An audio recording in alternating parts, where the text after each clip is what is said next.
Welcome po ang bawat isa. Lumapit po tayo at batiin ang bawat isa ng Happy Lord's Day.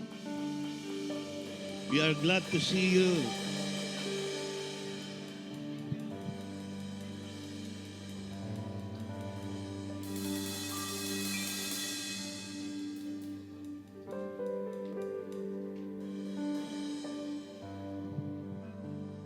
Okay. See, it's really how good and how pleasant it is for brethren to dwell together in unity. So let us pray. Our Heavenly Father, we are grateful, thankful that once again you have gathered your children to worship you, to honor the name of the Lord Jesus Christ in our midst. Thank you that with your presence, with the guidance of the Holy Spirit, we can lift up to you our worship. Let every song that we will hear, that we will sing, be song of praises unto you, honoring you, worshiping you. You are holy, O Father. And this is the reason why we must confess our sins unto you. Alisin mo po ang mga bagay na makakahadlang sa aming pag-worship sa inyo, ang mga kasalanan na nagawa namin sa isip, sa salita o sa gawa. We recognize that you are the God who sees us even in secret. At nalalaman po namin na anumang bagay na iniingatan na hindi kalugulod sa iyo ay magiging hadlang sa aming tamang pag-worship sa iyo, sa aming paglapit sa iyo. Lord, we just acknowledge that through the blood of the Lord Jesus Christ, ang lahat ng kasalanan namin na itinalaga namin para sa paglilinis niya ay magkakaroon po ng pagpapatawad. Thank you that this time we can honor you. Let our hearts be focused unto you. Help us to consider you, O Father, as the one who is above all, who is glorious, who is worthy to be praised. And we can do this only in the name of Jesus. Thank you, Holy Spirit, for your guidance. Prepare our hearts, our mind, and let every word na maririnig namin sa araw nito be a word of encouragement so that we may be strengthened. If there is a correction, if there is a rebuke, help us to listen to your word and help us to change. If there is an encouragement, help us to be strengthened through your words. And we pray for every minister na gagamitin po sa araw na ito. Give them joy, Panginoon, sa kanilang paglilingkod. We pray for your minister of the word, the pastor, the messenger you will be using. Override his preparation so that only your words will come out from his mouth. And by the anointment of the Holy Spirit, let your word minister to our needs and help us to see the glory of the Lord Jesus Christ in our midst. All these things we pray in Jesus' name. Amen. So let me read to you Psalm 95. It says, O come, let us sing for joy to the Lord. Let us shout joyfully to the rock of our salvation. Let us come before his presence with thanksgiving. Let us shout joyfully to him with psalms. For the Lord is a great God and a great King above all gods, in whose land are the depths of the earth. The peaks of the mountain are his also. The sea is his, for it was he who made them, and his hands formed the dry land. Come, let us worship and bow down. Let us kneel before the Lord, our Maker. Praise God for the reading of His Word.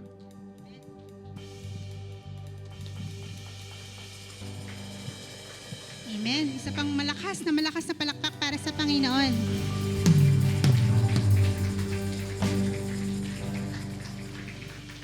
So before we start church, before we sing all of the songs that we prepare for today, let's just remember that no matter what we have right now, whatever circumstance we are in right now, God remains sovereign. Amen?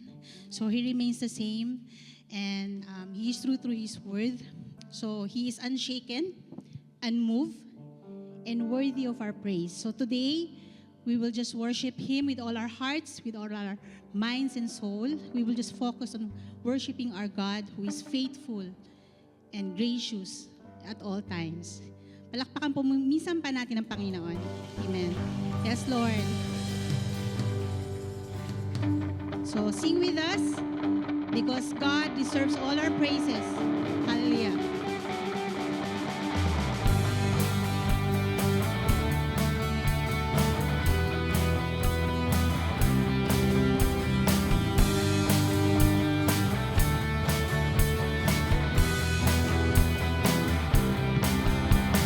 Here I am, I've come to find you. Here I am to see your grace, to bring to you an offering. I have to ask myself one thing: how can I do anything but praise?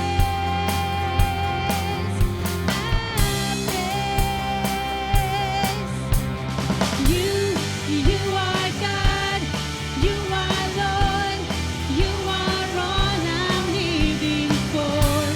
You are King of everything. I want my life to praise you. Yes, Lord, we want to praise you with our lives, oh God. Here I am, I've come to thank you. Here I am, a life you change. Because you gave your life for me, you crucified your son for me. Now how can I do anything but praise? I praise. You are God, you are Lord, you are all I'm living for. You are King of everything. I want my life to praise you. You are God, you are Lord, you are all I'm living for. You are King of everything. I want my life to praise you. I want my life to praise you.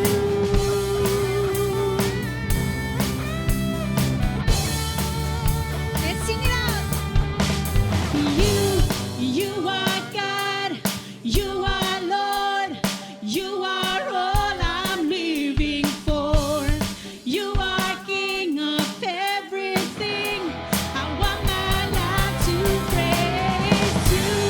You are God, you are Lord, you are all I'm living for. You are King of everything. I want my life to praise you. I want my life to praise you. I want my life to praise you. Yes, Lord, truly our prayer, O God, that our life, Panginoon, continuously, Panginoon, constantly, Lord God, by your grace, to praise you, O God, not just with our lips, O God, but with our hearts and with our life, O God.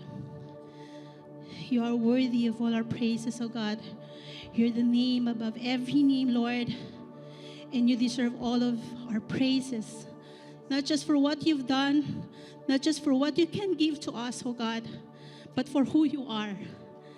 Hallelujah.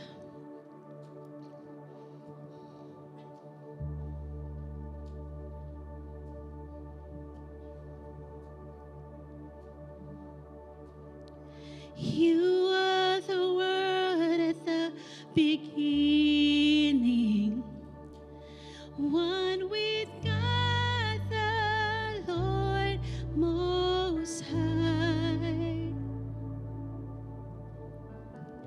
Your hidden glory in creation, now revealed in you are Christ.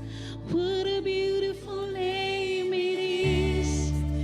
What a beautiful name it is.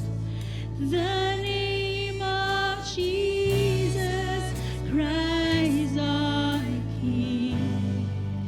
What a beautiful name it is. Nothing compares to this. What a beautiful name it is. The name of Jesus.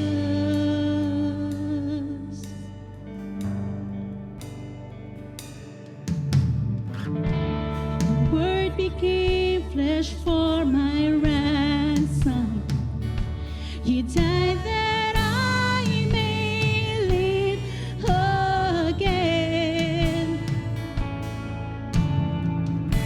My sin was great, your love was greater. What could separate us now? What a wonderful name it is. What a wonderful name it is. The name of Jesus Christ, my King. What a wonderful name it is. Nothing compares to this. What a wonderful name it is. The name of Jesus. What a wonderful name it is. The name of Jesus.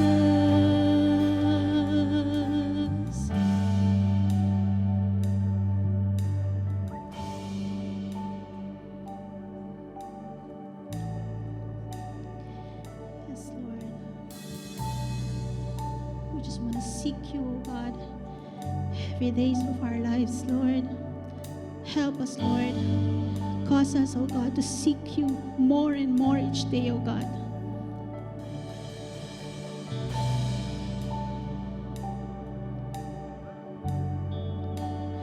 That could not hold you, the veil tore before you.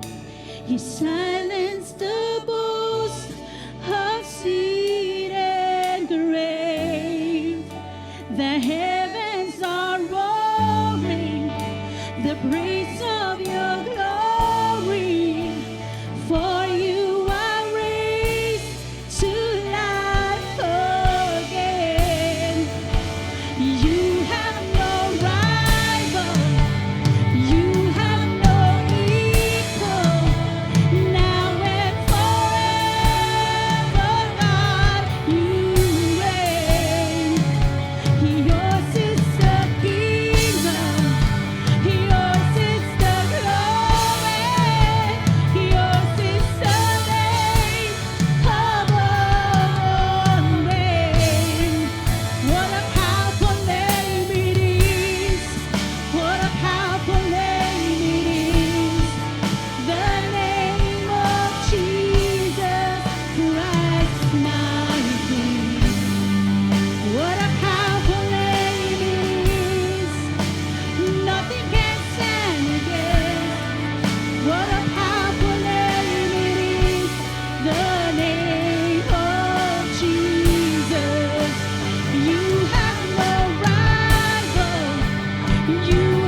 You've conquered death, Lord God. You've conquered sin, Lord. You deserve all of these praises. Our lives praising you, Lord. Right here, right now, oh God. And we're excited, oh God. We're looking forward, Lord, to be worshiping you, oh God, at your holy throne, Lord. Hallelujah. And all the saints and angels, they bow before your throne. And all the elders cast their crowns before the Lamb of God and sing. And all the saints and angels, they bow before your throne.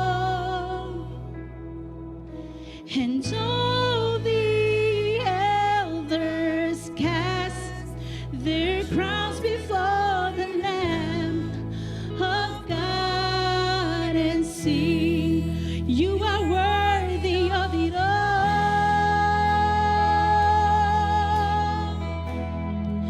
You are worthy of it all.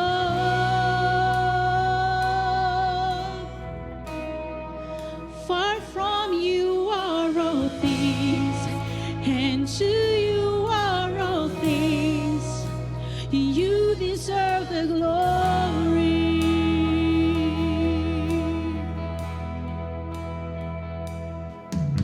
And all the saints and angels, they bow before your throne. And all the elders cast their crowns before the Lamb of God and sing, you are worthy of it all.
is yours, it's yours. All of the glory is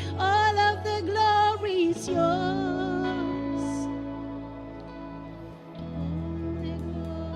All of the glory is yours. All of the glory is yours.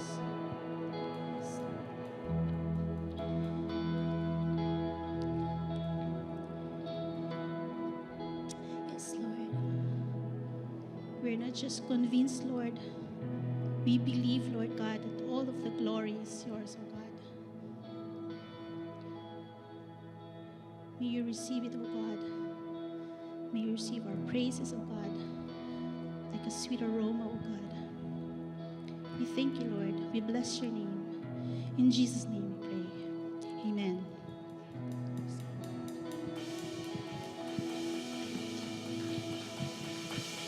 Please remain standing for the reading of His Word.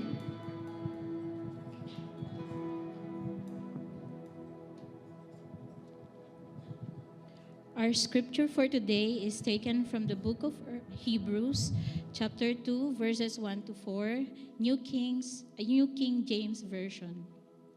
We will be reading the verses responsively and on the last verse all together. Verse 1, therefore, we must give the more earnest heed to the things we have heard, lest we drift away.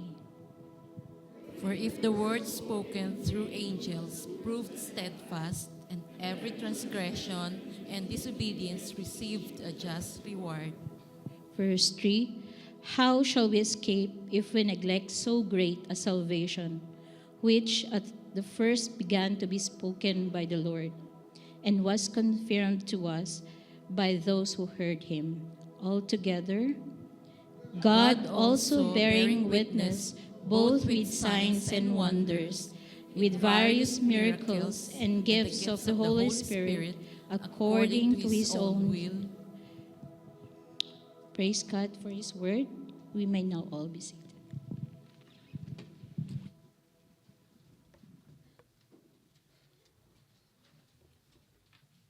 Let's pray. Hallelujah, hallelujah, hallelujah. Tunay, Panginoon, kagaya ng aming mga inawit, kayo po ay karapat-dapat sa lahat ng aming mga pagpupuri o God, pagsamba ng kaluwalhatian. You are worthy of it all, Panginoon. Kayo lamang ang karapat-dapat tumanggap ng mga ito, O God. At kayo walang katulad, kayo'y nag-iisa, kayo ang tanging Diyos sa aming mga buhay, O God. Maraming salamat, Panginoon, sa hapon ito na muli ay sama-sama kami, Panginoon, narito upang makapag-aral yung salita, O God. Buksan mo po ang aming mga puso, ang aming mga isipan, ang aming mga mata, ang aming mga pandinig, Panginoon, sa mga mensahe mo po sa amin sa hapon ito. At nawa, Panginoon, lahat po ng aming marinig may apply po namin sa aming mga buhay upang mas lalo kaming lumago sa aming pananampalataya. Hindi kami mapalayo, hindi kami maligaw, Panginoon, sa landas, O God. Maraming salamat, Panginoon, sa aming dalangin, sa pangalan ni Jesus. Amen. Amen. Muli po ay isang magandang hapon po sa ating lahat at napapatuloy po tayo sa ating pag-aaral sa ating series sa Hebrews na may tema po tayo na Christ is better. At last 2 weeks ay chapter 1 at tapos na po natin ang chapter 1 at ngayon ay simula po tayo sa panibagong chapter, chapter 2 at ang title po ng ating preaching ay Lest we drift away. Yung lest, ang ibig sabihin, in case or for fear that in order to avoid drifting away. So, parang kung natatandaan niyo po yung kwento ng isang palaka na nasa isang mainit na pinaiinitan na unti-unti ay parang una komportable siya doon sa kanyang nasa pot na yon na hindi niya alam na unti-unti habang unti-unti na inaapoyan, unti-unti na umiinit yung tubig, hindi niya alam na parang kampante siya doon at hanggang sa totally ay hindi niya alam na naluluto na pala siya doon hanggang sa naging tinolang palaka na siya. So parang ganon yung titingnan natin sa hapon na ito at punong-puno po ito ng warnings para sa atin and hopefully ay marami tayong matutunan sa hapon ito. At ang ngayon nga, ang drift ay isang nautical term na kung saan ay nakita natin to sa mga tabing dagat, yung mga naaalon, yung mga siguro napanood nyo rin siguro yung isang balita na pagising ng isang lalaki sa kanyang bahay ay nandoon ang napakalaking barko sa tapat ng bahay niya. Siguro naanod yung napakalaking barkong iyon. At ito nga pong pag-aaral natin, ito ay isa sa una sa mga warnings na makikita natin sa Book of Hebrews. At mayroong 5 warnings ang Hebrews. So una nga yun ay the warnings against drifting or neglect. Binasa po natin chapter 2 verses 1 to 4. At yung pangalawa naman ay the warning against unbelief or yung hardening sa chapter 3 verse 7 to 4 verse 13. And then yung pangatlong warning ay the warning against spiritual immaturity or yung falling away. And then yung pang-apat na warning ay the warning against despising Christ sacrifice or yung willful sin. Makita natin sa chapter 10 verses 26 to 39. And yung panglimang warning ay the warning against refusing God or rejecting heaven's voice. At kung titingnan natin itong mga warning to ay parang it implies the possibility that Christian believers can commit apostasy, that is, fall away from Christ and faith.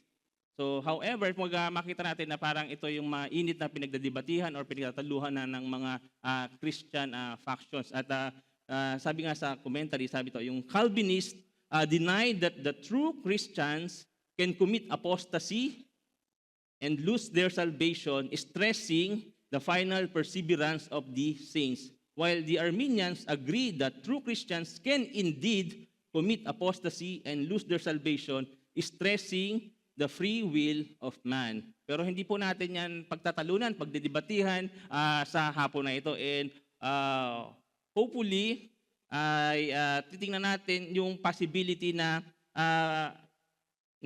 pwede nga na tayo ay ma-drift away or mapalayo sa ating faith, sa ating pananampalataya. And hopefully, maging humble tayo as we study this Word of God.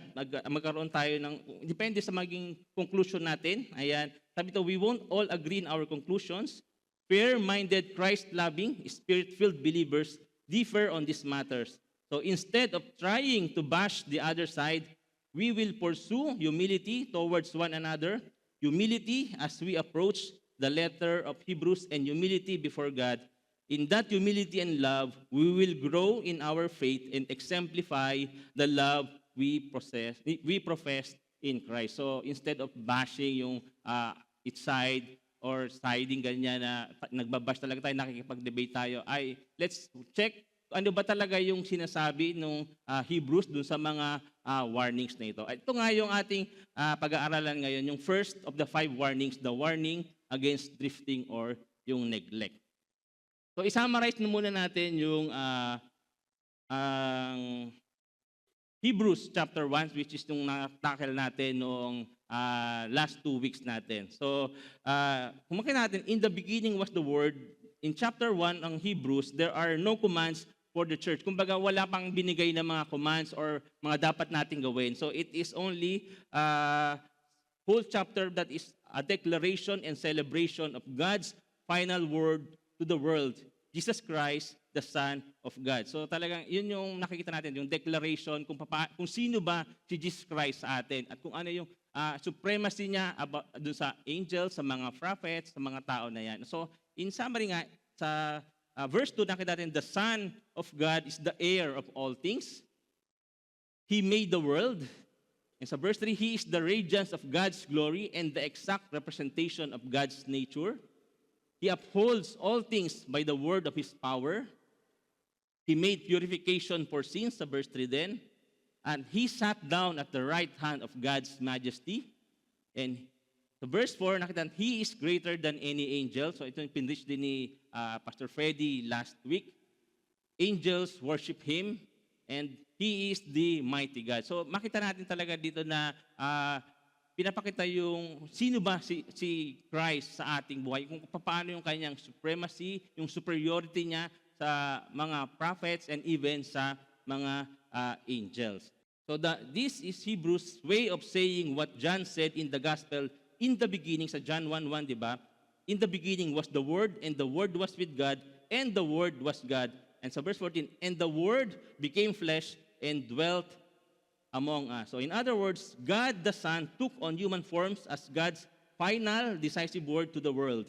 Not final in that God has not spoken since then, but final and decisive in that since Jesus came, all that God has to say is rooted in Jesus and points toward Jesus and is proven by conformity to Jesus. Kumbaga, yung chapter 1, puno-puno ito ng about kay Jesus Christ, and we are not told to do anything. So wala pang mga commands, wala pang mga warnings. Kumbaga, ito ay tungkol sa kadyusan at superiority ng ating Panginoong Jesus. So, ngayon, pagpapatuloy natin sa chapter 2, so basahin ko lang ulit, balikan natin yung verses 1 to 4 na binasa natin kanina sa New King James Version.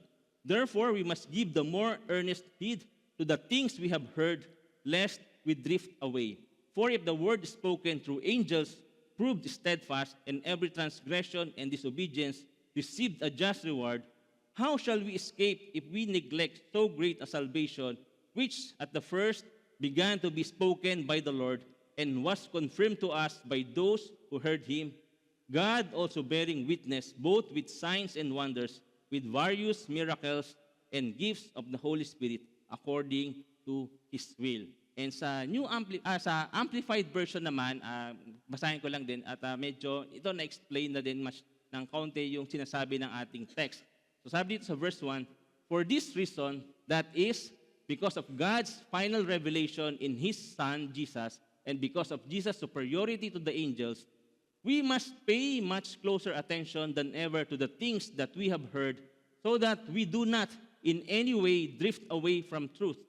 Verse 2, for if the message given through angels, the law given to Moses, was authentic and unalterable, and every violation and disobedient act received an appropriate penalty, how will we escape the penalty if we ignore such a great salvation, the gospel, the new covenant? For it was spoken at first by the Lord, and it was confirmed to us and proved authentic by those who personally heard him speak. And besides this evidence, God also testifying with them, confirming the message of salvation, both by signs and wonders and by various miracles carried out by Jesus and the apostles, and by granting the believers the gifts of the Holy Spirit according to His will. So ang ating outline sa sermon natin ngayong hapon ito, 4 na points po, makita natin. Una ay the reality or the possibility of drifting. Titingnan natin yung possibility ng drifting. And pangalawa, yung ruin, the penalty for drifting. Pangatlo, the road or yung process. Paano ba bakit nga ba dumadaan sa or nakakaabot sa ganitong stage na hindi tayo na malayan, ang layo na pala natin sa Panginoon. Ang layo na pala ng kapatiran natin sa Panginoon. And pang-apat, the remedy or prevention from drifting. So of course, mayroon din tayong prevention or yung paano na tayo mapiprevent yung sarili natin kung tayo man yun ay nakakaranas or sa tingin natin na experience natin itong bagay na ito. So how will prevent yung drifting? So tingnan natin sa verse 1. Therefore, we must give the more earnest heed to the things we have heard, lest we drift away. Sa NIV ay, we must pay the most careful attention, therefore, to what we have heard, so that we do not drift away. And sa Amplified Version, for this reason, that is because of God's final revelation in His Son, Jesus, and because of Jesus' superiority to the angels, we must pay much closer attention than ever to the things that we have heard, so that we do not in any way drift away from the truth. So ano yung mga words or mga keywords na makikita natin dito sa verse 1? So dito pa lang sa verse 1 ay punong-puno na ng lesson yung makikita natin. Yung unang word dito, yung therefore, no? So parang therefore. Bakit ba sinabi yung therefore dito? Yung therefore dito ay napaka-importante. Ito yung nagko-connect doon sa verse chapter 1. Di ba yung sa chapter 1, punong-puno iyan ng mga bagay patungkol sa superiority ng ating Panginoong Jesus. Di ba sabi nga dun sa Amplified? Makita na sa therefore, for this reason, yan, that is because of God's final revelation in His Son Jesus, and because of Jesus' superiority to the angels. So, therefore, so dahil nga doon sa superiority ng ating Panginoon sa mga angels and even sa mga prophets, therefore, ito na yung dapat natin gawin. Kumbaga, kino-connect nung chapter, nung word na therefore, yung buong chapter 1 sa chapter 2 na ito, sa unang verse natin na ito. So therefore, we must pay much closer attention to what we have heard. So we must pay. So ano yung sunod na makita natin dito, yung New King James, give the most earnest heed, or we must pay the most careful attention. And then, sa Amplified, we must pay much closer attention. So talagang dapat nating pagtuunan ng pansin yung itong bagay ito. Dahil nga doon sa superiority ng ating Panginoong Hesus. So dapat nating pagtuunan ng pansin. Dapat nating pakinggan ang mga bagay na iyon. At makita rin natin dito yung yung maganda yung sinabi dito, yung word na must, yung small word dyan na must, we must give, or we must pay the most careful attention. We must pay much closer attention. Yung word na must dito, it is stating that it is exceedingly necessary that we must give heed to what we have heard. Kumbaga talagang importante, hindi naman sinabi ito, we shall listen, or we shall pay carefully, or we might, ganyan. So we must. So kailangan talaga nating pagtuunan ng pansin itong sinasabi nito sa verse 1. Alin ba yung mga things that we have heard? Yan yung mga bagay na narinig natin. Ito yung ibig sabihin dito ay yung we must, what we have heard means not just to hear sounds per se, but implies hearing with attention or hearing with the ear of one's mind. Meron kasi yung bagay na may sinabi sa'yo, narinig mo lang, pero hindi mo talaga naintindihan. Ito talaga, dapat unawain natin, intindihan natin, ipasok natin sa isipan natin, sa puso natin, para sundin natin kung command man yon. Kasi meron mga bagay na naririnig lang natin, pero hindi natin nauunawaan. Or minsan siguro mahina na yung pandiningan, kaya hindi natin naintindihan. Siguro ako nga tumatanda na, kasi minsan pag nag-uusap kami ni Sen, yung mga marami siyang sinasabi, hindi ko na naririnig. Ilang beses na niya akong sinasabi, hindi ko naiintindihan or hindi ko narinig, may sinasabi na pala siya. So kung hindi ako mag-pay ng careful attention or talagang much attention doon sa sinabi niya, hindi ko susundin yung niya. Hindi naman selective yung aking pakikinig, Pero minsan talaga siguro signs of aging, humihina na yung pandinig natin. Pero dapat yung mga salita ng ating Panginoon, dapat lagi nating pagtuunan yan ng pansin. So the things that we have heard. Dahil ano mangyayari? We will drift away. Ayan, so lest we drift away so that we do not drift away. Para hindi tayo maligaw. Sa Tagalog nga, yung verse natin dito, ang sabi, kung gayoy, dapat nating mas bigyang pansin. So dapat nating bigyang pansin ang mga bagay na narinig natin upang hindi tayo maligaw. So kailangan talaga nating pagtuunan ng pansin yung mga bagay na naririnig natin para hindi tayo naliligaw, hindi yung mali yung ating pinupuntahan. So tingnan natin mabuti. Give the more earnest heed. Yung give heed sa New King James, or pay attention sa NIV and Amplified Version, ang Greek word niyan ay proseko or prosecho. To turn the mind to, attend to, be attentive. So maging attentive. So hopefully, maging proseko kayo ngayon sa ating lesson. Maging attentive at makinig tayo mabuti. To apply oneself to something, turn to, occupy oneself with a thing. Sabi mo ito, the word give heed in the language of New Testament means to apply your mind and your heart and your life to what you have heard. So i-apply na pala natin to yung mga sa ating isipan, sa ating puso at sa ating buhay, yung lahat ng mga bagay na ating naririnig. Kasi ang mahirap doon sa ating mga narinig, so linggo-linggo tayo nagpi-preach about yung sa Word of God, sa salvation, sa humility, sa love. Pero kung hindi natin to ina-apply sa ating mga buhay, so walang kwenta yung mga pakikinig natin kasi hindi natin siya ipinapamuhay. So the writer says, take heed because it's our responsibility to do that in light of His greatness. So it's our responsibility, hindi naman iba. So hindi yung sabihin, dapat nandito si sister or si brother yung sa sermon na yon, dapat gawin niya yon. So it's our responsibility, tayo yon.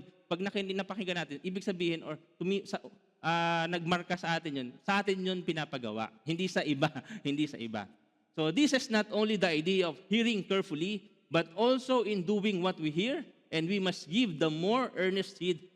There is an urgency and necessity to this. So talagang merong urgency. Yung lahat ng naririnig natin, dapat natin sundin. At kung minsan masakit, no, pag minsan ay patungkol sa atin yon, yung mga bagay na hindi natin mabitawan or ma-let go, or may mga bagay na pinapagawa sa atin na nahihirapan tayo. Napakinggan lang natin, ayaw nating gawin. So dapat yung hearing is also doing. So ibig sabihin ay tumimo talaga sa atin yon. In-apply natin. So the first command in Hebrews is listen. Yan, sabi mo nga sa katabi mo, listen. Ayan, listen na, tapikin mo, baka hindi na nakikinig. Yan, listen po tayong lahat na makinig, makinig, makinig. Ayan. Sabi nga, in these last days, God has spoken to us by His Son. Ayan, di ba? For this reason, we must pay closer attention to this word that He has spoken. So in other words, God has spoken by His Son. So, listen carefully. So, paano po ba yung pakikinig natin? So, now He is the command that we need desperately to hear in our day. Ito yung command na dapat nating mapakinggan ngayon sa panahon natin ngayon. So, what do you listen to? So, whom do you listen to? So, ano yung mga bagay na pinapakinggan natin ngayon? So, sino yung mga pinapakinggan natin ngayon? Sino yung mga bumubulong-bulong sa inyong mga tenga na pinapakinggan natin? Yun ba yung sinusod mo? Ayan. So, God has spoken through His Son. Do you listen to Him? Nakikinig ba tayo sa ating Panginoon? How does your listening to Him compare to your listening to other things? So, kumusta naman yung pakikinig nyo sa ating Diyos or pakikinig nyo sa ibang tao? Paano nyo yun? Sino ba yung mas binavalue natin? Sino yung mas pinapahalaga natin? Yung nakikinig ba napapakinggan natin sa labas o yung napapakinggan natin mula sa ating Panginoon? So, siyempre, di ba, pag gusto nating mapakinggan yung mga kanta sa mga kotse natin or sa bahay, nagpapatugtog tayo at yun ang gusto nating pakinggan. Or minsan, gusto nating makinig ng balita, pupunta tayo sa mga news. Ewan, meron pa bang nakikinig ng radyo ngayon na balita? Parang wala na siguro, no? Parang wala nang masyadong nakikinig. More on lagi na sa social media. Or kung gusto mo makinig ng mga podcast, mga preaching, di ba? Minsan, binibigyan natin ng importansya yon. Pero mas importante dapat na pakinggan natin ay yung pakikinig natin sa ating Panginoon. So, wag nating baliwalain yon, yung naririnig natin mula sa ating Panginoon sa pamamagitan ng kanyang salita sa ating pagbabasa ng Bible. So, wag nating isantabi yun, wag nating baliwalain. Okay, so yun ang first command. So kung merong first warning, yung warning about drifting away, ito naman yung unang-unang command na makikita natin dito sa Hebrews. Listen. So listen very carefully. Dahil ito yung unang warning, lest we drift away. So nabanggit ko kanina, lest, ang ibig sabihin dito ay so that we might not drift, or for the fear that, so as to prevent any possibility of drifting away. Yun yung ibig sabihin niya. Ang Greek word ng drift ay parareo, to flow past or glide by, from para, then by, beyond, plus reo, flow, be washed away or drift away. Sino po yung mga nakatira dito malapit sa dagat? Konti lang, no? Siguro yung minsan makikita nyo, no, yung mga bangka, mga ganyan. Kapag hindi yan talaga nakaangkla ng maayos doon sa kung saan man, makikita malayo na siya, no? Ganyan.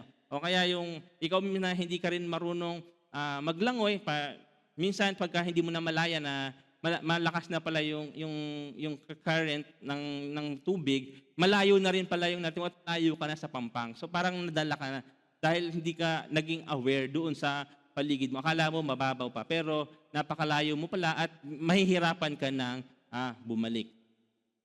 So the ancient Greek phrase for drift away comes from the idea to slip. Ayan. It was used for an arrow slipping from the quiver, for snow slipping off a landscape. So yung mga nadudulas-dulas pala ganyan. Or a food slipping down the windpipe. to cause choking. So pag yung parang, sino yung na-choke minsan, yung nabubulunan, basta sobrang pagkain natin ng madami or malaki. It happens easily. One doesn't have to do anything to drift away.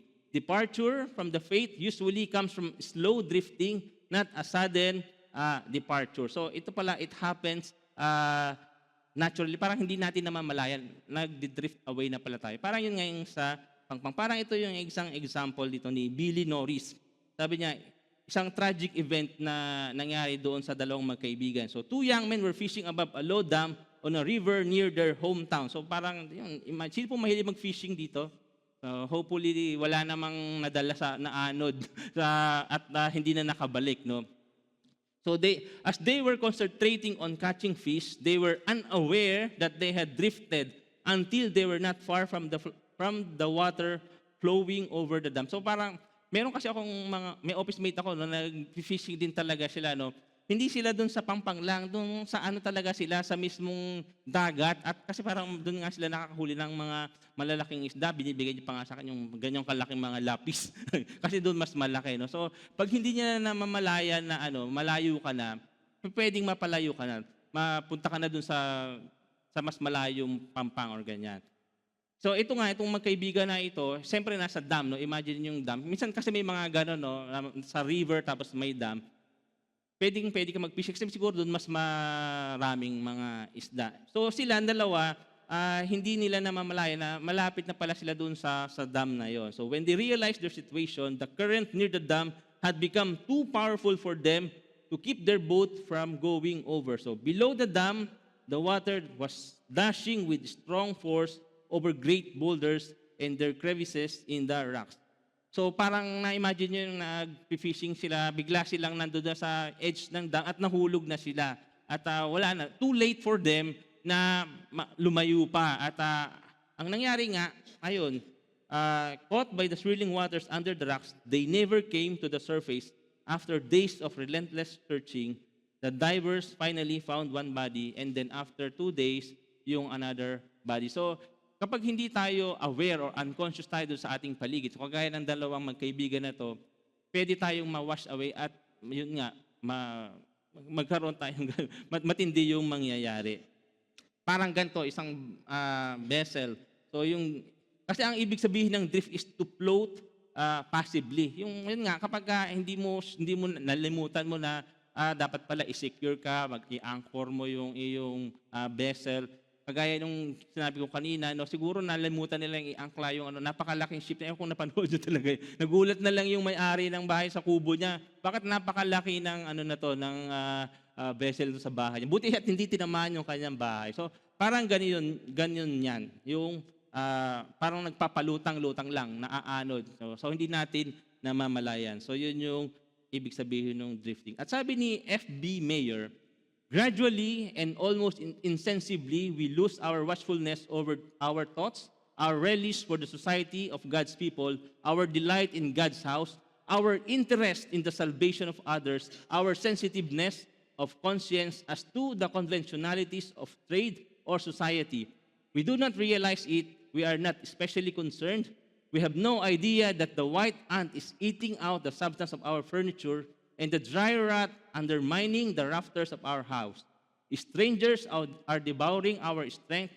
Gray hairs are indicating our decay to all eyes but our own. So, lahat ng tao napapansin na parang, ikaw, pero ikaw mismo, hindi mo na mamalayan. Sa'yo na pala nangyayari yun. So, nakita na dito to, gradually and almost insensibly, yung parang hindi natin napapansin. Napapalayo na pala tayo sa ating thoughts, iba na yung mga iniisip natin, hindi na about the things of God. So parang ibang-iba na. Sabi din ni David Gusick, if we do not give the more earnest heed, we will drift away. Drifting is something that happens quite automatically when we are not anchored to anything solid. So if we are not anchored, hindi tayo nakaangkla dun sa solid na foundation, madali tayong ma-drift away. If we are not anchored in the superiority of Jesus, we will drift with the currents of the world, the flesh, and the devil. One doesn't have to do anything to simply drift away. So, yung pagka hindi, wala ka palang kailangan gawin, no? Yung parang naiisip, parang nagkaroon ka lang ng simply neglect na ganyan. Parang minsan gano'n napabayaan mo, parang nagluluto ka, naiwan mong, akala mo, nababantayan mo, parang sunog na pala, parang gano'n, no? Parang yun yung, sa tingin ko gano'n niya. Yung drifting, parang habang inaaral ko, ano ba to? Backsliding din ba to? Or ano ba siya? Parang yung drifting to, it is a gradual or unintentional decline in commitment to our faith. Parang unintentional decline to our faith. Pero yung backsliding pala, it is intentional decline in persons' commitment to their faith and spiritual practices, often manifesting in neglecting prayer, avoiding church attendance. So parang intentional yung pag-neglect mo ng iyong faith. Hanggang totally siguro. Nga, dahil yung sa mga warnings, no, yung falling away, parang hanggang sa totally mag-turn back ka na sa iyong faith. Hopefully, wala tayong nafe-feel or nangyayari sa atin itong mga bagay nito sa ngayon. So ano ba yung point number 1 natin? The reality or impossibility of drifting. So things we should know about drifting. Ano yung mga bagay na dapat nating malaman about drifting? So yun nga, kagaya ng mga commentaries, drifting requires no effort. So wala kang kailangan gawin. It requires no effort. Just stop oaring or tacking against the wind and a boater will begin to drift. So parang wala lang sila. Pag iniwan lang nilang gano'n, hindi nila na i-anchor na mabuti yung boat na yon, mawawash away na sila. And alam yung hangin, no? Di ba? Yung kotse nga, madali. Pag magdadrive kami sa umaga, malakas yung hangin, yung kotse na kayang igalawin eh. Yung pa kaya yung mga boat na nandoon na hindi siya naka-safe. So it is the same and true for Christian, which why we are told yung give the more earnest heed. So it requires no effort. O requires no effort, yung hindi ka na nagbabasa ng Bible, hindi ka na nagpe-pray. So kaya parang gano'n, no? So it is an unconscious process. So it is possible to drift unaware in a boat or undercurrents are often unnoticeable from the surface. Ayan, so parang hindi nga natin namamalayan na unti-unti na pala tayo napapalayo. Same in our spiritual realm. Many Christians or individual Christians have slowly drifted away. Many Christians have gradually drifted into error. Hindi na nila mamalayan, mali na din pala yung mga itinuturo. Ayan, so dapat hindi tayo napapalayo yan sa ating pananampalataya. Drifting also, we can never drift upstream or against the tide. Kasi yung drifting nga, pababa yun. Slippery ka, di ba? So, alam ka namang against the tide or against the current. So, talagang downstream siya. Yung drifting, hindi siya upstream, kundi downstream siya. So, faithfulness to the Lord is like oaring upstream. So, you must, the moment you stop growing, so the moment na tayo nag-stop growing, we are starting to going backwards or downwards sa ating pananampalataya. So dapat patuloy tayong nag-grow. And the speed downstream, at dun nga kagaya nung kanina ng sample natin, yung speed noon downstream, dun talaga bumibilis, di ba? Sino yung nag-rafting dyan? Di ba? Parang pagpababa na yung sa stream, di mabilis ng mabilis, no? Kasi kailangan ganun. So the dangers increase with the speed of drift.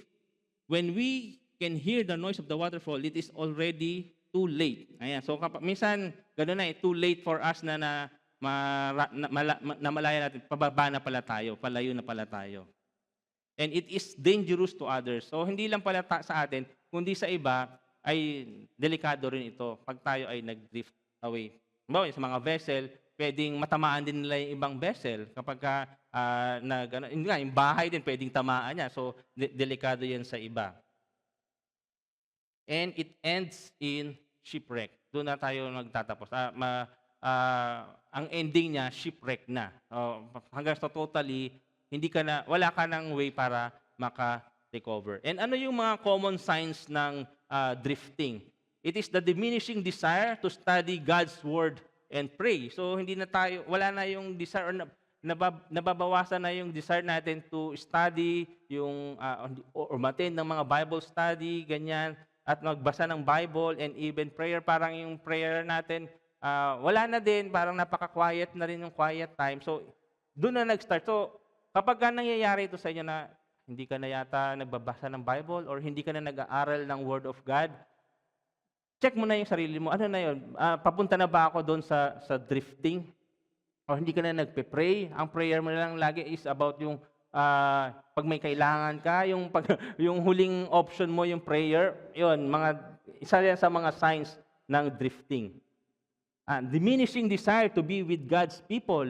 Yan, ayaw mo na rin umattend ng service, hindi ka uma-attend ng Bible study, hindi ka uma-attend ng mga SGs. So nagsisimula yan, yung isang beses, susundan pangalawang beses, hanggang sa tuloy-tuloy na, parang hindi mo na namalayan, parang hindi na ako ma-attend ng church, or hindi na ako ma-attend ng Bible study, hindi na ako ma-attend ng SG. Parang unti-unti, hindi mo na mamalayan, yun na pala yung signs na nagdi-drift away ka na. So, yun nga, fellowship with God's people extend beyond the services of the church. So sabi nga sa Hebrews 10:25, let us not give up meeting one another as some are in the habit of doing, but all the more let us encourage one another as you see the day approaching. Kaya dapat hindi tayo nag-give up, hindi tayo nagmi-miss sa mga gawain. Of course, kung talagang may sakit or may mga hindi kailangan nating puntahan, dapat priority natin itong ito, alam mo ba, pag Friday, ito na yung gagawin natin, is to attend ang worship service, or yung sa ating mga SGs or Bible studies. So kailangan yun, hindi tayo nababawasan ng desire na mag-meet sa ating mga kapatiran. The diminishing desire to share the gospel, yung hindi ka na rin nag-share ng gospel, yung dati, parang andun yung fire na kailangan yung salvation na natanggap mo mula sa ating Panginoon, isi-share mo din sa iba. Parang ngayon, bahala na nga sila sa buhay nila. Hindi mo so, dapat hindi tayo nagbabawasan sa ating mga desire din to share yung gospel. Dahil ang nangyayari, there are increasing thrill over things of the world. Yung gusto natin na, siyempre, yung sa career, for example, parang mas focus tayo doon. Kaya yung nangyari, minsan nag-give up natin yung mga things, yung fellowship, or yung nag-give up natin yung quiet time natin, yung Bible study, ganyan. Dahil nga, mas focus ka dito kasi mas maraming time yung kailangan para doon sa career advancement natin. O kaya yung mga increasing enjoyment in worldly pleasures, maraming mga pleasures, para sports or hobbies or travel, parang ganyan, parang mas pinaprioritize natin yan. So, parang kapag mayroong papipilian, unahin ko to kaysa dito sa mas importanteng bagay. So, parang nag-i-increase yung thrill natin sa mga bagay na yan. And then, increasing numbness in the heart towards Jesus Christ and His great sacrifice. So, parang mas nag-i-increase, parang lalong nagkakalos, parang wala ka ng desire to know more sa ating Panginoong Hesus at makita natin yung great ng kanyang sacrifice. And ano yung mga causes or yung mga currents na yon na humihila sa atin kung bakit tayo ay nagkakaroon ng nadidrift away tayo. Una yung the current of time, the passing of time. A slow drift, given enough time, will carry you to another continent in its dark, uncharted waters. Kumbaga parang yung time, as time goes by, parang hindi mo na malayan, napalayo ka na pala. Parang dahil hindi natin napansin, napapalayo na tayo sa ating Panginoon. Yung dapat lagi tayong may time sa Kanya. And then, the current of neglect. Ito yung simula din talaga, yung simpleng kapabayaan. Ayan, so kapag na-miss mo yung isang bagay na ginagawa mo, yung habit, yung spiritual discipline, dun magsisimula yon. So dapat hindi yun nawawala. Kaya the explicit command is to pay much closer attention. The opposite of attention, ang opposite ng attention ay neglect. So kapag na-neglect natin yan, hindi tayo nag-pay ng much attention sa mga bagay na yon, dun magsisimula yung drifting.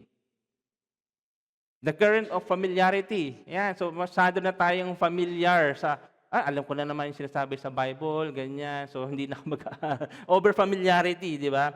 So, we can hear the glorious truths of the gospel so often that they stop amazing us. So, paulit-ulit na natin narinig, parang hindi na tayo masyadong amazed dun sa mga bagay na yon. Hopefully, hindi tayo magkaroon ng ganito, yung sobrang familiarity lang. Kumbaga, dapat lagi tayong na-amazed dun sa gospel, dun sa truth, kung sino si Jesus Christ sa ating buhay. The current of cultural pressure.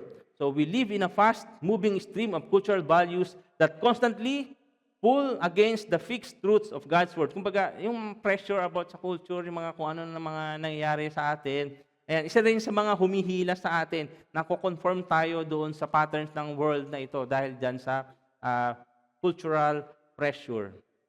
The current of unresolved sin. Ayan, sin is like a weight in our souls. It doesn't just pull us down, it pulls us away. So, yung unconfessed sins, yung hindi natin namamalaya, paulit-ulit natin itong ginagawa, parang wala na sa'yo, okay na pala nang gawin ko ito, magsinungaling, or kung ano man mga bagay ito na hindi natin, parang hindi na sinasadya na natin talagang gawin. So, unti-unti na, napapalayo na tayo sa ating Panginoon. And then, the current of daily concerns. So, the constant pressure of daily cares, anxieties, duties, it can distract us. Yun. So, kaya tayo minsan na-drift away, no? Yung mga concerns na yan. Siyempre, minsan sa work natin, nahihirapan tayo. So, yun yung problema natin. And yung busyness.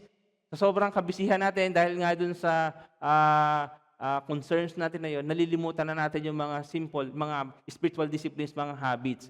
So, kaya dapat wag tayong maging busy dun sa world na ito, di maging busy tayo sa ating Panginoon. And kung, yun nga, next week, hopefully, umattend tayo sa ating seminar, in the better portion, how to study the Bible in our busy lives, kung paano mas lalo tayong mag-connect sa ating Panginoon. Of course, lahat tayo, busy tayo, pero kung hindi natin pagtutuunan ng pansin, yung pinaka-importanting bagay, hindi tayo magtatagumpay. Sino yung mga examples ng mga they started well but drifted far. Si Lot sa Genesis chapter 13, he drifted through compromise. Dati okay naman siya, pero dahil sa mas pinili niya yung bagay yung mas gusto niya, doon siya nagsimula na mag-drift, no? He chose the well-watered plains near Sodom for financial advantage, then pitched his tent towards Sodom, then moved into the city and finally became a city elder, tormented in his soul. Si Samson, he drifted through presumption. So, gifted and set apart from birth, he began to believe his strength was his own. Ayan, so akala niya, yung kalakasan niya ay sa kanya lamang yun. Kaya hindi niya namalayan, yun na pala yung naging problema sa kanya. His drift was a slow leak of consecration. Si Jonah, he drifted through direct disobedience. So, yung parang nagkaroon siya ng disobedience din sa ating Panginoon. When God's word came, he ran in the opposite direction. So, instead na dito, ang papunta ng Lord, sa opposite direction siya nagpunta. Drifting here is a deliberate choice to flee from God's presence, leading to a storm and the belly of a fish. Si David, so alam din natin si David, he drifted from vigilance to indulgence. So at the height of his power, he remained in Jerusalem when kings went to war. Idleness led to lust to adultery to deception, and deception to murder. So yun yung nangyayari, no, sa mga bagay na. So itong mga tao na ito, isang example na mga nag-start talaga well and hindi nila namalayan, napunta na pala napapalayo na pala sila. Si Solomon, he drifted through worldly absorption. So alam natin si Solomon, nung una, okay din naman yung pasimula niya. Kaya lang dahil sa yaman niya, sa dami niyang mga ginawa, mga wives, yan, instead na i-worship niya yung ating Panginoon, i-worship niya yung ibang God. So yun ang nangyari sa kanya. And si Demas, he drifted through worldly comfort. Una, partner siya sa ministry ni Paul. Pero eventually, dahil sa pleasures of this world, lumayo siya kay Paul. So, yun yung drifting. So, sa verse 1, talagang napakahaba nung time na ginugol natin dahil yun yung natin, no, about drifting. So, ngayon, tingnan natin yung mga next 3 verses. So, verse 2, sabi doon, for if the word spoken through angels proved steadfast, and every transgression and disobedience received a just reward, how shall we escape if we neglect so great a salvation? Sa NIV, for since the message spoken through angels was binding, and every violation and disobedience received its just punishment, how shall we escape if we ignore so great a salvation?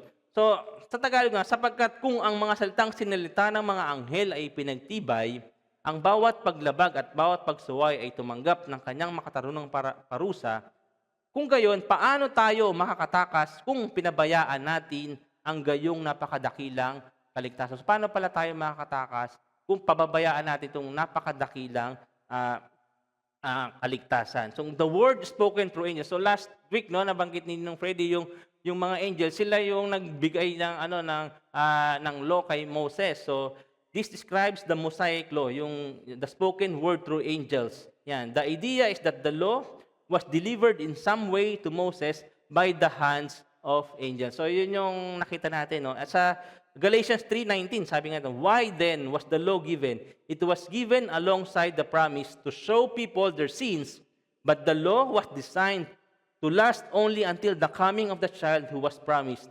God gave His law through angels to Moses, who was the mediator between God and the people. And then yung steadfast ito, yung law, it is proved steadfast, na ibig sabihin na bawat pagsuway natin or transgressions ay mayroong karampatang parusa or reward. So yun yung ibig sabihin sa steadfast. So how shall we escape? So paano tayo makakatakas? So if we must take the word which came by the angel seriously, then we must take the word that came by the Son of God even more seriously. So the Son is proven to be greater than the angels, so His message should be regarded as greater. So how shall we escape if we neglect or if we ignore so great a salvation? Yung ignore or neglect dito, ang Greek word niya ay amileo. It is to have no care for or to neglect or to be unconcerned. So ito yung parang wala ka nang pakialam, yung pababayaan mo talaga. So paano tayo makakatakas doon? So alam natin ang katotohanan, yung salvation, no? Hell is real. So kapag wala tayong salvation, doon tayo patutungo. Kung tayo ay hindi makikinig, hindi natin pakikinggan ng maayos at hindi tayo mag-pay ng closer attention sa mga bagay na narinig natin, doon tayo patungo. And ayaw natin yon na mapalayo tayo. At doon tayo mag-spend ng ating eternity. So neglect. So a casual attitude toward the gospel is in faith. It leads inevitably to drifting away with the current generated by the culture around us. So the gospel offers great salvation from the just punishment from breaking the law. But the opposite, neglecting the salvation, cuts off any hope of escape from the terrors of punishment. Ano ba yung so great ay salvation? Sabi niya, the praise so great a salvation is a striking reminder of what God has provided in Christ. The word, so di ba natanda natin yung sa John 3:16, for God so loved. So talagang sapagkat gayon na lamang. So ganun ang kaligtasan, ganun ang pagmamahal ng ating Panginoon sa atin. So similar sa for God so loved the world. And expresses an unfathomable depth. The salvation is great because it is at once divine, free, full, sufficient, universal, and everlasting. So salvation is about Jesus rescuing us from the wrath to come. So ito yung salvation. So talagang tayo ay nililigtas ng ating Panginoon sa kapahamakan na paparating na, sa kapahamakan na ating matatamo sana. And since every person is in imminent danger of facing that wrath, salvation is every person's greatest need. So yung salvation, ito yung pinakakailangan ng bawat isa atin dahil sa paparating na dilubyo para sa atin. Kung hindi tayo magkakaroon ng personal na relasyon sa ating Panginoon. So the salvation Christ offers is indescribably great. Bakit? Because salvation is great because it's the one thing that every person needs more than anything else. Ano yung ino-offer ng salvation? Yung forgiveness ng ating mga kasalanan. Transformation of character by providing power over sin. So, nagbabago yung ating character. Di ba, dati ito tayo, pero dahil sa kaligtasan na natamo natin sa ating Panginoon, the old has gone, the new has come. Nagkaroon tayo ng pagbabago. Assurance of God's fatherly presence. A clear and peaceful conscience. And a glorious hope for eternity. Ito yung blessed hope. Dahil may assurance tayo ng salvation, alam natin kung saan tayo mag-spend ng ating eternity. Sa Hebrews 2:3 to 4, 2:3b to 4, sabi dito, which at the first began to be spoken by the Lord and was confirmed to us by those who heard him, God also bearing witness, both with signs and wonders, with various miracles and gifts of the Holy Spirit according to His own will. Sa NIV, the salvation which was first announced by the Lord was confirmed to us by those who heard him. God also testified to it by signs, wonders, and various miracles, and by gifts of the Holy Spirit distributed according to His will. So ano pa yung makikita natin sa mga verses ito about sa greatness ng salvation? Salvation is great because it comes to us from none other than the Lord Jesus Himself. So sa Kanya mismo nanggaling sa yung message na yun ng salvation. At siya rin ang pinadala ng ating Panginoon para tayo ay magkaroon ng buhay na walang hanggan. Kaya talagang napakadakila ng kaligtasan na ito na ating naranasan. And salvation is great because eyewitnesses confirmed it as true. Maraming mga eyewitnesses na nagpapatunay doon sa kaligtasan na natamo nila. So salvation is only great if it is true. If it's just someone's fanciful idea with no factual basis, it may be nice, but it certainly isn't worth suffering the loss of your property or shedding your blood for. So this great salvation was not only at first spoken through the Lord, but also it was confirmed to us by those who heard. So maraming nagpapatunay, maraming mga eyewitnesses about doon sa kaligtasan na tagpuan nila. At itong verse din na ito, ang isa sa mga nagsabi sa mga commentaries na kaya hindi si Paul yung author ng Hebrews. Kasi 'di ba si Paul mismo, isa sa eyewitness kung saan nagpakita rin sa kanya ang ating Panginoon. Kaya parang ito yung isa sa mga verse na nagko-confirm or parang nagsasabi na hindi si Paul ang author. Pero we don't know din. Kaya hindi natin sasabi kung sino talaga yung, or hindi natin totally alam sino yung author ng Hebrews. And lastly, salvation is great because God Himself confirmed the message by miracles through the apostles. Not only the miracles, salvation is declared and confirmed to us by signs. Ano yung signs? It is an event that is an indication or confirmation of intervention by transcendent powers, miracles or portents. So mga signs, mga ano ba yung mga mga nakikita natin na yung mga signs na yung may nakita rin akong sign doon sa likod, yung mga ganon. Wonders, mga kamanghamanghang mga bagay. So something that astounds because of transcendent association, prodigy, portent, omen, or wonder. So itong mga wonders, di ba yung mga ito yung mga bagay, mga himala, ganyan. And itong mga miracles or yung dunamis, a deed that exhibits the ability to function powerfully, deed of power, miracle, wonder. These are described as various or diverse, not just one type of miracle, but miracles of various kinds. So maraming, so di ba yun yung mga miracles na yun na ginawa din ng ating Panginoong Jesus and even yung mga apostles. So ito yung nagpapatunay ng kadakilan ng salvation na ating tanggap. And yung gifts, literally distributions or merismos, gifts of the Holy Spirit. These miracles and works of power are recognized to be given by the Holy Spirit. So ito yung kung bakit very great itong salvation na ating natanggap.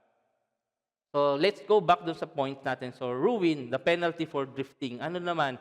Drifting is never without cause. It leads to a catastrophic loss. Ano yung mga nawawala sa atin kapag tayo ay nag-drift away sa ating pananampalataya? Una, yung loss of values, kagaya ni Lot. In Sodom, Lot's moral compass become distorted. Yan, dahil sa ating, di ba pag napapalayo tayo yung ating mga values, dati yung mga pinapahalaga natin ng mga bagay, nagiging iba nawawala yun. So, isa sa mga penalty na natatanggap natin yan. So, isa pa yun, he lost his ability to discern right from wrong. Di ba yung isa rin sa mga natin kapag napapalayo tayo sa ating yung ability to discern kung ano yung tama at mali. Minsan, alam mo na ito dapat natin gawin, hindi natin na ginagawa. Loss of vision kay Samson, he did not know that the Lord has departed from him. So minsan, isa rin sa nawawala sa atin, no, yung vision natin. parang hindi natin alam, malayo na pala tayo, hindi na natin nakikita yung ginagawa ng ating Panginoon sa ating mga buhay. So ito ay nagkakaroon tayo ng spiritual blindness. So you lose sight of God's purpose, our calling, and the reality of our own condition. Hindi na natin nakita yung katotohanan ng ating malayo na pala tayo, loss of vision and loss of virtue. Si David, the king known for integrity, became an adulterer and murderer. Drifting stains character and destroys our testimony. So nakakasira ito sa ating testimony kapag napapalayo tayo. And loss of vitality or yung liveliness or energy, like si Solomon. In his later years, Solomon's heart was not loyal to the Lord his God. So his spiritual energy was gone. So parang ang sinasabi niya, vanity of vanities, all is vanity. So nawawala yung ating energy kapag tayo ay, kasi pero iba na yung ating focus, iba na yung priority natin. So drifting results in a diminished life. You lose the very things that make life with God rich and purposeful. So yun yung mga bagay na nawawala. And ano naman yung process, yung road? There are 3 processes. Una, yung inattention. Kapag nga nagsimula tayong in-neglect o yung hindi tayo nag-pay ng careful attention dun sa mga bagay na ating naririnig, dun na nagsisimula. Drifting begins when we stop listening closely, when we fail to listen carefully to God's word. So, pag nagsimula na tayo na hindi makinig sa salita ng ating Panginoon, dun na tayo na papalayo. Disconnection. If we are being disconnected, ayan, sa ating Panginoon, sa kanyang salita, kanyang body, and sa worship, sa ating mga fellowship, yun din ang nagiging dahilan, ito isa nagiging process sa ating paglayo. And then, neglect. It is the final, fatal stage on the road. Inattention and disconnection crystallize into settled state of neglect. Hanggang sa totally na nineglect na natin at talagang napalay na, at hindi na natin alam paano tayo makakabalik. Pero huwag kayong mag-alala dahil minsan sa time na hindi natin alam ang gagawin, si Lord papadala yan ng mga tao na pwedeng tumulong sa atin para hilahin tayo balik. Sabi, this is a slow, silent, deadly process, no big explosion, just a slow fade. Yung Casting Crowns, meron siyang kanta regarding dito yung slow fade. Sabi to, be careful little eyes, what you see is the second glance that ties your hands. As darkness pulls the strings, be careful little feet where you go, for it's the little feet behind you that are sure to follow. Be careful little ears, what you hear, what flattery leads to compromise. The end is always near. Be careful little lips, what you say. For empty words and promises lead broken hearts astray. So, be careful sa ating mga nakikita, mga naririnig. Doon pala nagsimula or yung mga pinupuntahan natin. Nag-stay tayo ng matagal doon, hindi natin alam. Or yung mga sinasabi natin. So, doon nagsisimula yung slow fade, yung drifting nga.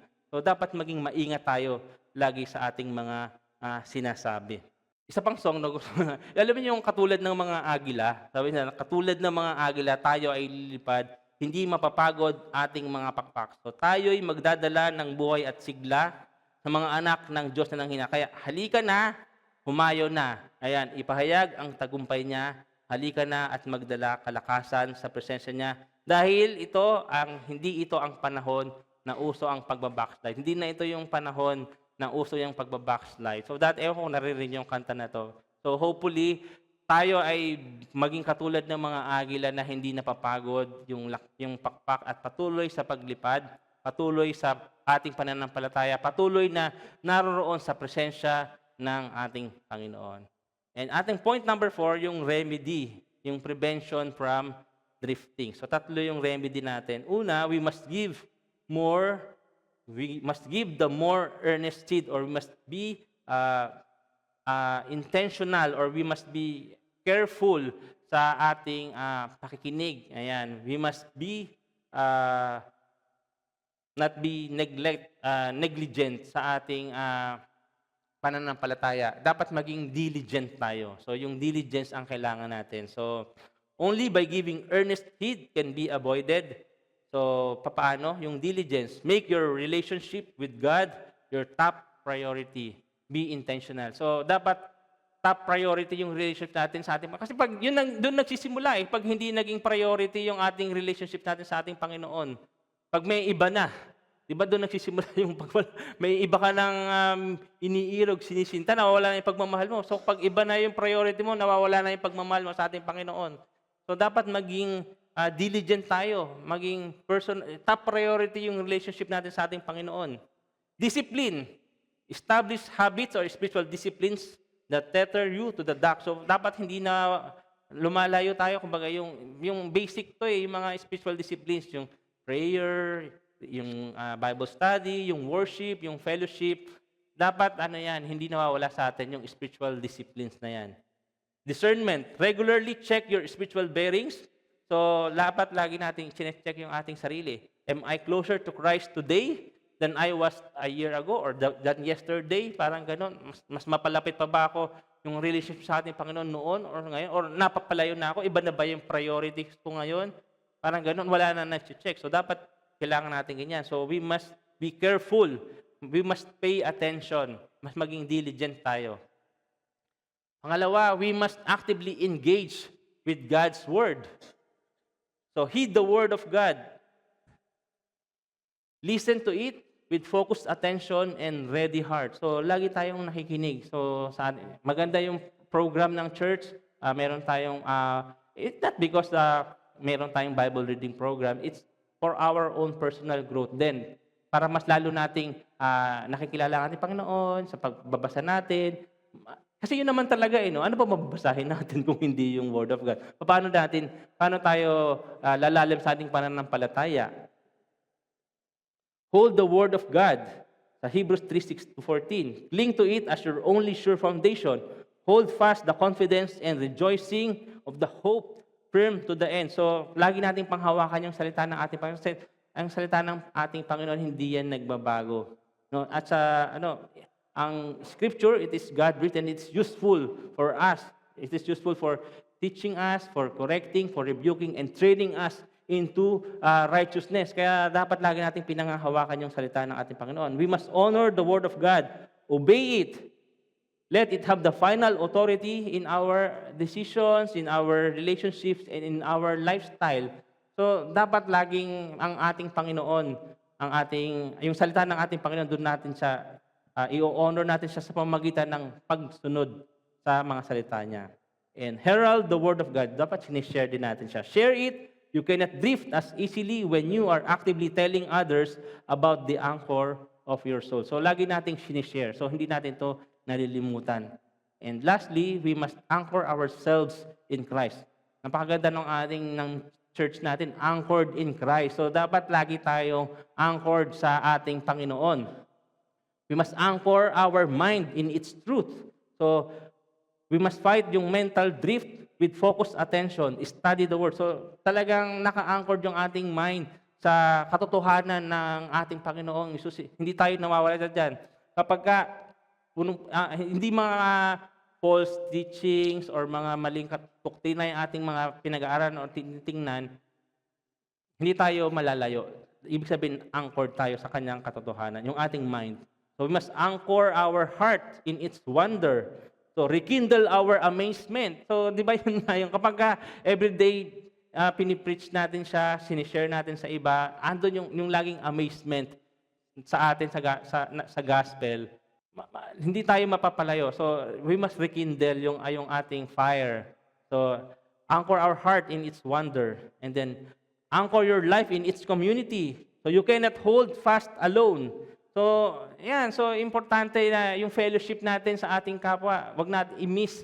Huwag tayo mag-miss sa mga worship services, sa mga Bible studies, sa mga SGs, or sa mga trainings. Importante yan. And lastly, anchor your hope in its author. This salvation is great because its author is great. It's about Jesus. He is both the messenger and the message. When you feel the current pulling, don't just try harder. Look to Him. Turn your eyes upon Jesus. He is the anchor of the soul, sure and steadfast. Diba? Yung atin, sa Hebrews 6:19, yung ating hope ay naka-anchor sa ating Panginoong Jesus. Sabi ni Griffith Thomas, the protection against drifting is to have Christ as once the anchor and the rudder of life.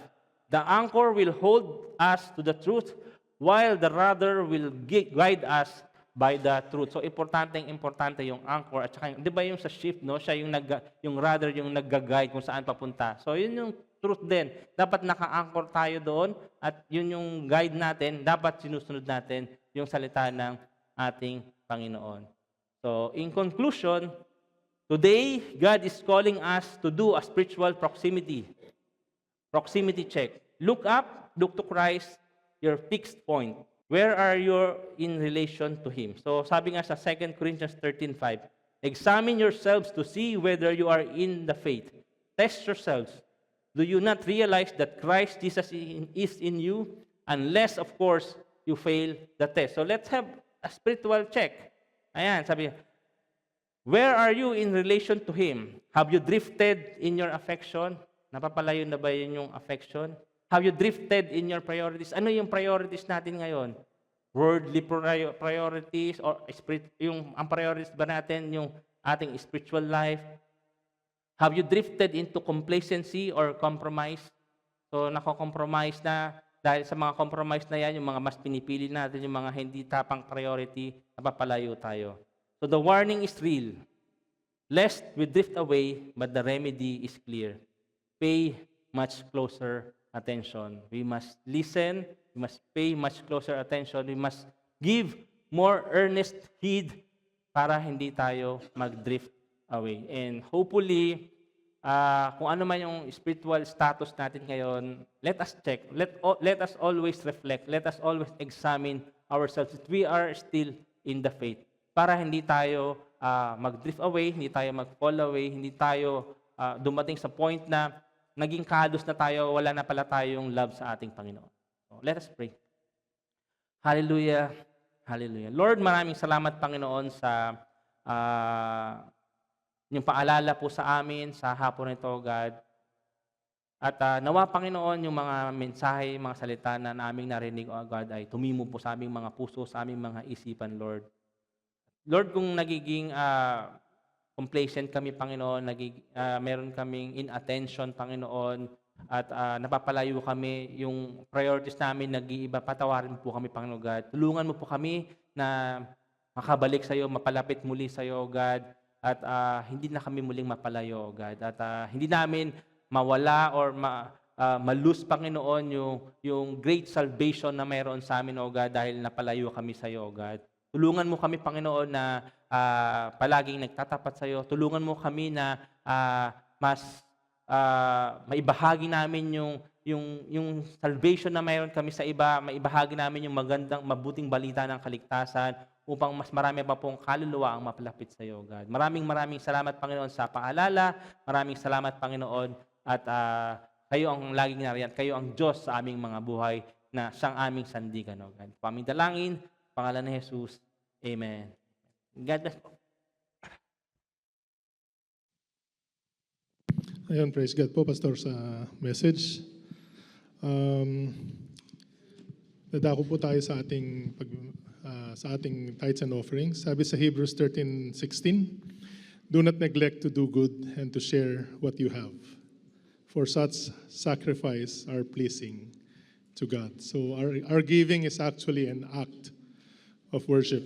When we share what God has entrusted us, we offer a sacrifice that delights God's heart. Ushers, please. Sino po sa atin ang first-time visitors? Sino po ang... may bago? Ayun po. Ayun, si brother. Ano po name? Michael. Verhel. Welcome po sa Acts Church. And I pray that it will not be the last. Sana po makasama po namin kayo sa mga next mga gawain ng church. And sino po pala ang wala pang our daily bread? Wala pa? Sino pa po? Marami pa pong mga daily bread kasing nasa likod. And we encourage also yung usher na bigyan yung ating bisita or sa mga bisitas. Baka may mga hindi tumayo eh. Okay, so next po, happy birthday. Ayan, dami nating mga birthday celebrants. January 19, si Agape, wala, nasa si Agape? Si Sleng Kudyamat. Ay, magka-birthday po pala si Sleng at si Agape. And our very own Pastor Freddy Kudyamat on the 21st, and Sister Joanna Abelio. Magkaka-birthday ang Abelio at Kudyamat. Wow. Okay. Happy birthday po. And happy anniversary din kay Pastor Freddy and Sister Leng. January 17. And sa mga gusto pong mag-share ng kanilang mga talents or kung gusto nyong matuto na mag-edit ng yung mga PowerPoint, mga videos, mga presentation na ginagawa, ang gumagawa po niya ng Ignite Ministry. So if you have a desire or yung heart ninyo ay matuto or mag-share ng inyong mga talent to edit videos or mag-take ng photos or yung mag-work doon sa likod, I encourage you po to contact Sis May Colesio. So they are looking, or we are looking for ministers. Next po. Ganon din ang ating Yada Ministry. So beginner level tambourine training for adults. Please contact Sis Camille Alegarbes. Yun po yung mga nag-worship dito sa ating harapan during praise and worship, yung mga sumasayaw. So beginner level po mag-i-start na soon. Next, ayan ang ating snack sponsorship for 2026. Ito na lang po ang ating available slots. So August 14, half slot. August 28, half slot. November 6, half slot. Half slot is 10 BD. If I'm not mistaken. 10 BD po. So please contact ang ating sa finance, Sister Joanne Bermas. Okay. Ayan, tinatawagan ko po si Sis Mayan.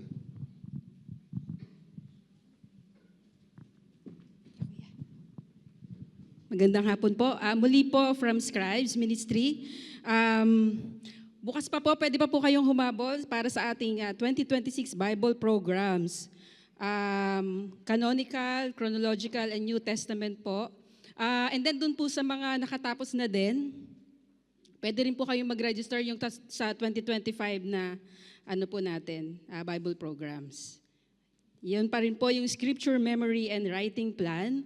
So we encourage po everyone na mag-start po. Pwede po level 1, then yung iba po na nakapag-level 1 na punta na po ng level 2. Ayan, nabanggit ko na po yung finishers ng 2025. So ito po ay acknowledge po sila dun po sa February 6 po na culmination po ng Bible month natin. Then, ito po, salamat sa Lord dun sa last week na Creative Arts Festival natin. And mamaya po, sige po, tuloy ko po muna. Para yung January 16, mamaya na po itong Apologetics in the Digital Age by Pastor Richard Lee. And mamaya po, after ng seminar, meron po tayong special dinner. So dinner po, meaning hindi po siya snack na turon. So dinner, naka-buffet. So yun po, inaasahan po namin na lahat mag-stay and sabay-sabay po tayo, sama-sama po tayong matuto. Yan. Ang sponsor po ay, of course, ang Kudyamat family. So nakita niyo naman po kanina, birthdays and anniversary. Next week naman po, January 23, ito po yung na-mention ni Pastor John kanina, yung better portion. Na si Sister Senya po yung ating speaker.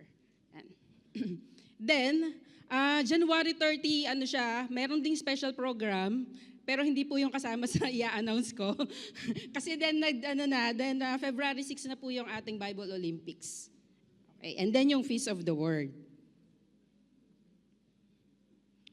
Now, in connection naman po dun sa Creative Arts Festival natin na naganap last week, magkakaroon po tayo ng People's Choice Award. Okay, so pakiready nyo na po yung mga phone nyo. Ayan, cast your vote for the People's Choice Award. View the masterpieces and vote via the QR code. Ayan, bigyan po namin kayo ng time para mag-scan and mag-vote. Ano po yan, isa lang po yung pwedeng iboto ng bawat tao. So hindi po pwedeng multiple. Opo. One per category po daw. Yan po. Makikita niyo po yung pag binuksan niyo, in-scan niyo na po yung QR code. Ay nawala. Meron din po dun sa program. Opo. Kasi baka mamaya hanggang dito ako maghihintay, no?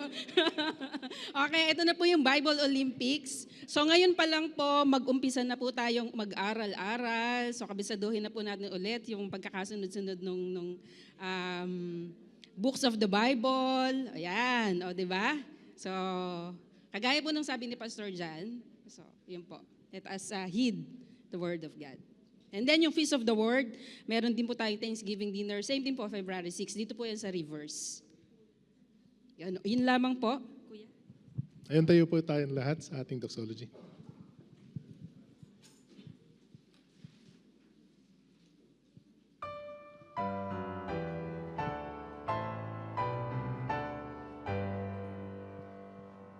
Praise God from whom all blessings flow.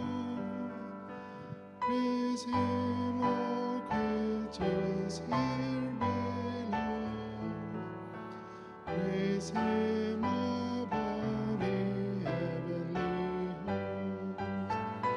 Praise Father, Son, and Holy Ghost. Amen.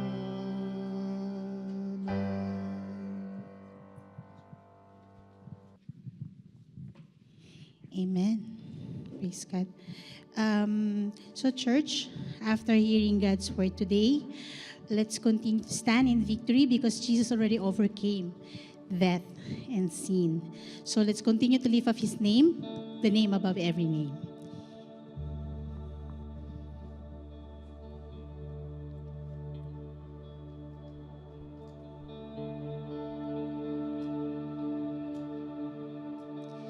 You were the Word at the beginning, one with God the Lord Most High.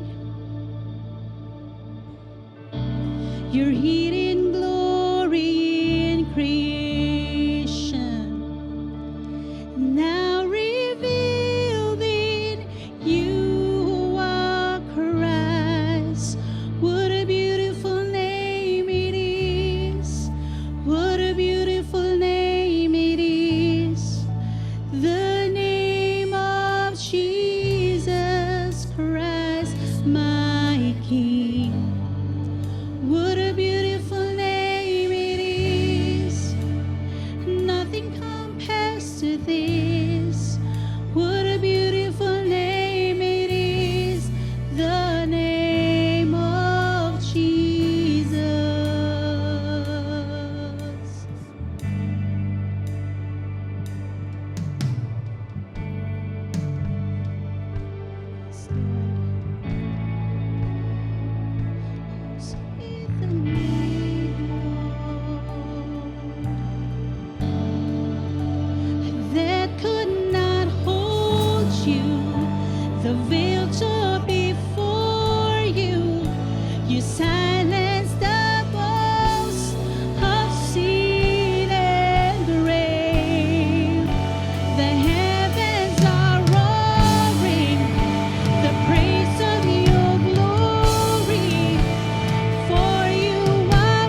Tayo po'y manalangin.